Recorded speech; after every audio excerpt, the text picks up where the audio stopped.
returning cast members is one of the few things we know from your producers. How's it been seeing them all again and getting to work with them again?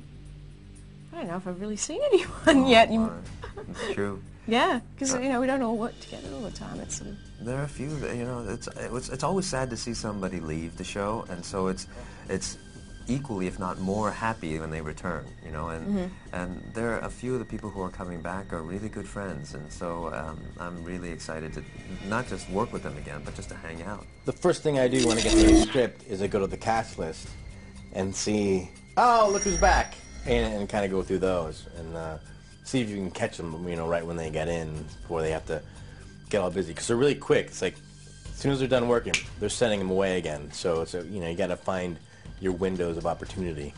One I'd assume you'd be working with is Cynthia Watros. People are very excited to learn what exactly was the history there with Libby and Hurley. Are you excited to get to delve into that finally? Totally, and I just found out last night myself. So I think it's going to be great. I think there is closure that would be good. There are folks returning that I may have an opportunity to actually have a scene with. There are still lots of people that Ben has never played off. Yeah, we're still hearing about some of it we haven't seen yet, but I think it'll be great to have everybody come back. That'd be wonderful. What did you think when the show went into the time travel realm? It kind of played with sci-fi a little bit, but you went all in season 5. What did you think about that storyline? They kind of lost me at that point. Yeah, it was funny because I do enjoy the dimensions they add each year, and I was like, oh, what are they going to do this year? And they did that, and it's like, well, let's hope the audience goes for that one. But it turned out to be kind of comical because it kind of like acting 101, when they're like, okay, roll on the floor and do something weird, because that's what it felt like. We were all like, oh, the Flash, and we were all suddenly bumping into each other and rolling on the floor, and we just ended up in a big pile laughing and like, what are we doing? I'll be candid, when I first read it, I was a little bit like, really? The island is going to move? Really? And we're going to travel through time? Okay, let's see how it works out. I feel like that every episode. But you know what? The thing is, when you describe it that way, and Damon kind of touched on this, in the larger panel, it sounds very hokey and sci-fi, but like so many things in entertainment, it's in the execution, and the way they do it grounds it in reality in a way, ironically enough, that it's believable. When the time travel was coming, and I knew it was coming, I kind of wanted a little more basis on the time travel concepts. So I got a few books and just, kind of looked at a few things, like the idea, the whole, and that was my first time delving into the concepts of space-time and, the idea, can you go back and kill your father, and the rules whether or not, that's allowed or not. And it was kind of just as I wanted an extremely light primer, just so when stuff would show up and I'd hear people like Daniel Faraday talking about, that this can't happen or this can happen, that I kind of knew enough in, just Jorge's mind to proceed.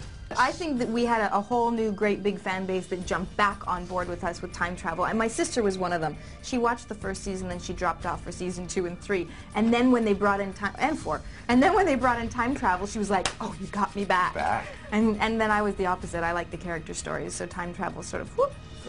I actually made a conscious decision to bring, because my character was non-existent for season 5. Speaking to Damon Carlton of not watching season 5, and it's been really interesting because starting back up season 6, then just being like thrown into reading scripts with all this stuff that I wasn't really knowledgeable about, but kind of great at the same time because I get to learn about it in a whole other way instead of going through it and just ask Dan anything I don't know. So.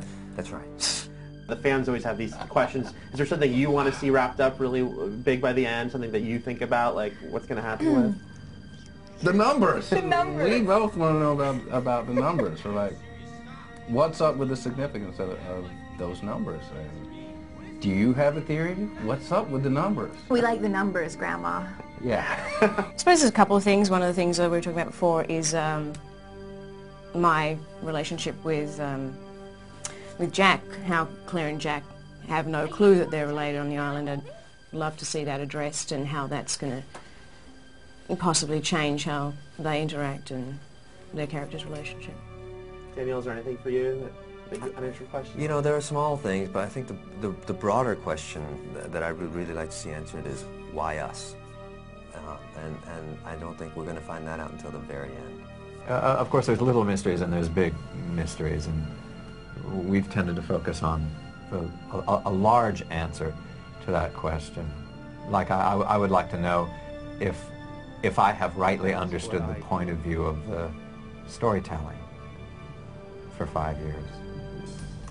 Terry, is there something that, you know?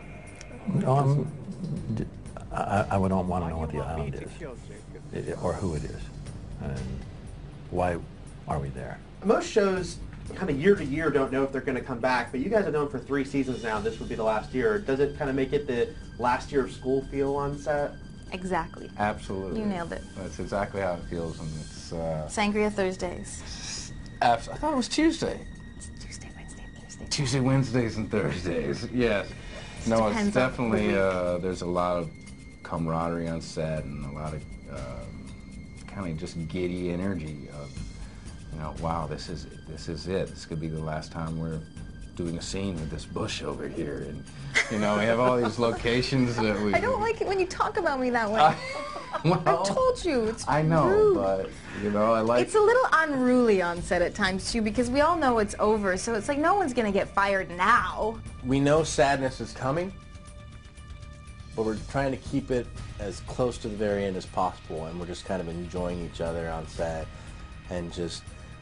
It's a lot of fun. It definitely feels like kind of like the senior year of high school. We're all a little bit too cocky for ourselves now, and we're having a great time. It's a good time. We'll get into a sing-song as a cast, and they'll call us to set, and we'll just keep singing. Yeah. We're real bad like It's that. terrible. We're rebels.